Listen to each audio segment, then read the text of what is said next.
What happens when you pit the literal god of thunder against the most brutal swordsman in all of anime? I'm talking about Thor, the Asgardian powerhouse who can crack planets with a single swing of his hammer. Versus Guts, the black swordsman, the man who's been fighting demons since before he could walk. Now, I already know what some of you are thinking. This isn't fair. And honestly, you might be right. But which side isn't it fair for? Because here's the thing, raw power doesn't always win the fight. Heart does, willpower does, and nobody, and I mean nobody, has more willpower than Guts. So before you jump to conclusions, stick around. Because this breakdown is going to change the way you see both of these warriors. Let's get into it. Section 1. Thor. Thor Odinson wasn't just born strong, he was born into strength itself. His father is Odin, the All-Father, ruler of Asgard, and one of the most powerful beings in the entire Marvel universe. His mother, depending on which version you follow, is either the Asgardian goddess Frigga or the elder goddess Gaia, which literally makes him tied to the earth itself. From day one, Thor was groomed to be a warrior. He trained for centuries. Not years, not decades, centuries.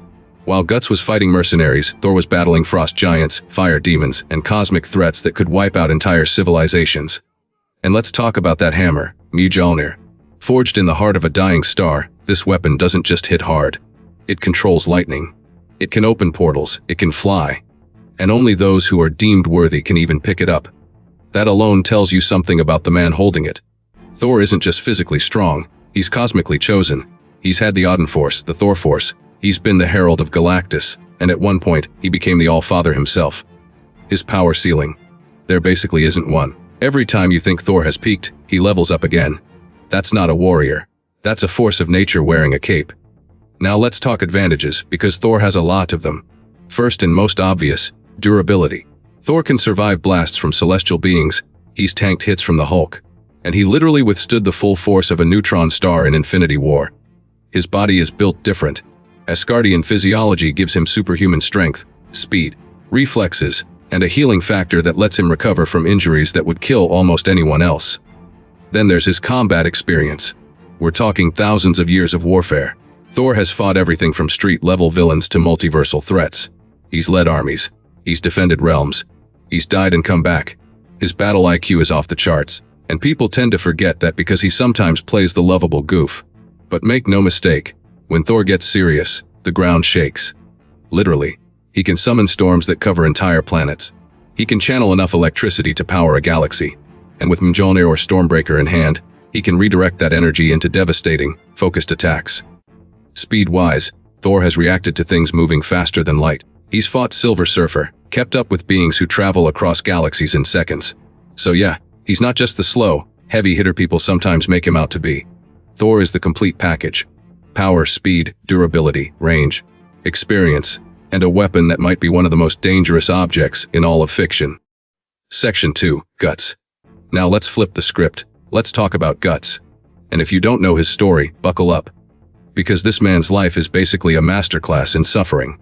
Guts was literally born from the corpse of his hanged mother. Let that sink in. His life started at rock bottom, and somehow it got worse. He was raised by a mercenary named Gambino who abused him, sold him, and treated him like a tool. By the time Guts was a child, he was already fighting grown men on the battlefield. No magic hammer. No divine bloodline. Just a kid with a sword that was way too big for him, and pure, unrelenting survival instinct. Eventually, Guts joined the Band of the Hawk, led by Griffith, and this is where his legend really starts. He became Griffith's most valuable soldier, a one-man army who could turn the tide of entire battles by himself. But then came the eclipse, the single most horrific event in manga history. Griffith betrayed the entire Band of the Hawk, sacrificing them to become a God Hand member. Guts watched his friends get slaughtered. He lost his arm, he lost his eye, he lost everything, and yet, and this is the key, he survived. He clawed his way out of literal hell, and instead of breaking, he picked up a bigger sword and decided to hunt gods. So what are Guts' advantages? Because believe it or not, he's got a few that even Thor should be worried about. First, his weapon. The Dragon Slayer is a slab of iron so massive that most people couldn't even lift it, let alone swing it. But Guts doesn't just swing it. He wields it like an extension of his body, with speed and precision that shouldn't be physically possible for a human. And here's the kicker. After years of killing demons and apostles, The Dragon Slayer has been bathed in so much supernatural blood that it now exists in both the physical and astral planes. That means it can cut things that aren't even fully real. Spirits, demons, gods. If it bleeds, Guts can kill it. Then there's the Berserker armor. This thing is terrifying. It removes all of Guts' physical limiters, pain, fear, self-preservation, and turns him into a feral, unstoppable killing machine. It lets him fight with broken bones, pierced organs, and wounds that would have killed him 10 times over. The armor literally holds his body together with metal spikes while he keeps swinging. The downside: it's slowly killing him. But Guts doesn't care. That's his greatest advantage, his mindset. Thor fights because it's his duty. Guts fights because he refuses to die. There's a difference. Thor can afford to lose a battle. Guts can't. Every single fight Guts has ever been in has been life or death, and he's won every single one. That level of desperation, that refusal to quit, that animalistic survival instinct, it makes him unpredictable, relentless, and terrifying. Section 3, the battle. Alright, let's set the stage. Picture this, an open battlefield, storm clouds already rolling in overhead because Thor's very presence changes the weather. On one side, you've got the god of thunder, Mjolnir crackling with lightning, cape flowing, looking like a walking mythology textbook. On the other side, you've got Guts. No army behind him. No divine blessing. Just the Dragon Slayer on his back, the Berserker armor on his body, and that look in his one good eye. The look that says, "I've killed things bigger than you." The fight starts fast. Thor isn't the type to monologue forever, and Guts definitely isn't. Guts charges first, he always does, and swings the Dragon Slayer in a massive arc. Thor blocks with Mjolnir, and the impact alone creates a shockwave that levels the trees around them. Thor's surprised. He's felt Hulk level hits before, and this sword is carrying serious weight. But he recovers quickly, counters with a lightning bolt that lights up the entire sky. Guts takes it. The Berserker armor absorbs the shock, and Guts keeps coming. Now Thor realizes, this isn't going to be a quick fight. Guts is faster than he expected, more durable than any human has a right to be, and every swing of that giant sword is aimed to kill. No wasted movement. No flashy combos. Just efficient, brutal lethality. Thor starts to take this seriously. But here's the hard truth. Once Thor stops holding back, the gap becomes clear. Thor calls down a storm, not a regular storm, a cosmic-level event.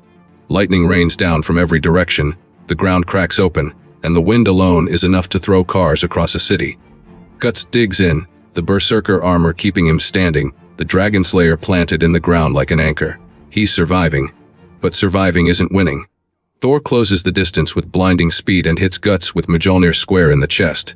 The armor holds, barely, but Guts gets launched backward, crashing through rock and stone.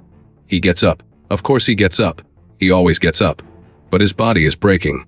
The Berserker armor is working overtime, metal spikes piercing through his flesh to hold shattered bones in place. And still, Guts swings. He catches Thor with a surprise slash that actually draws blood. The Dragon Slayer's astral properties cutting through even Asgardian defenses. Thor feels pain. Real pain. And for a moment, he looks at this beaten, broken human with something that might be respect. But respect doesn't change the outcome. Thor unleashes the full God Blast, a concentrated beam of cosmic energy that has hurt Galactus himself. Guts can't tank that. Nobody at his level can. The Berserker armor shatters, and Guts finally falls. But here's what makes this fight special. Guts doesn't lose because he's weak. He loses because Thor is literally a god.